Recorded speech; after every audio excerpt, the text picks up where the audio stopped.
और पाक ऑक्यूपाई कश्मीर की 24 सीटें, क्योंकि वो हमारा है, हमने रिजर्व रखी है मान्यवर, 24 सीटों को। পিওকে হামারা है কেন্দ্রীয় স্বরাষ্ট্রমন্ত্রীকে সংসদে এমন হুঙ্কার দিতে দেখা গিয়েছিল, আর সেই হুঙ্কারে ভীত পাকিস্তান। তড়িঘড়ি পাকিস্তানের কেয়ারটেকার প্রধানমন্ত্রী গেলেন মুজফ্ফরাবাদ।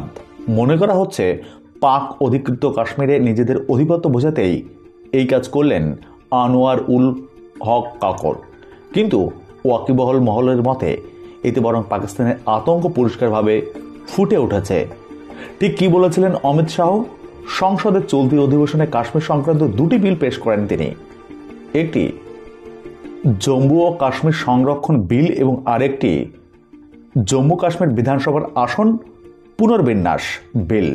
ওই বিল নিয়ে আলোচনার সময় অমিত শাহ বলেছেন, বিধানসভায় জম্মুর আসন সংখ্যা 37 থেকে বেড়ে 43 হচ্ছে, কাশ্মীরের আসন সংখ্যা 46 থেকে হচ্ছে 47, আর পাক অধিকৃত কাশ্মীরের জন্য 24টি আসন থাকছে, কারণ পাক অধিকৃত কাশ্মীর আমাদেরই অংশ। এই মন্তব্যের প্রক্রিয়াতে কাঁপন ধরেছে পাকিস্তানের বুকে। মুজফ্ফরাবাদে ছুটেছেন সে দেশের কেয়ারটেকার প্রধানমন্ত্রী।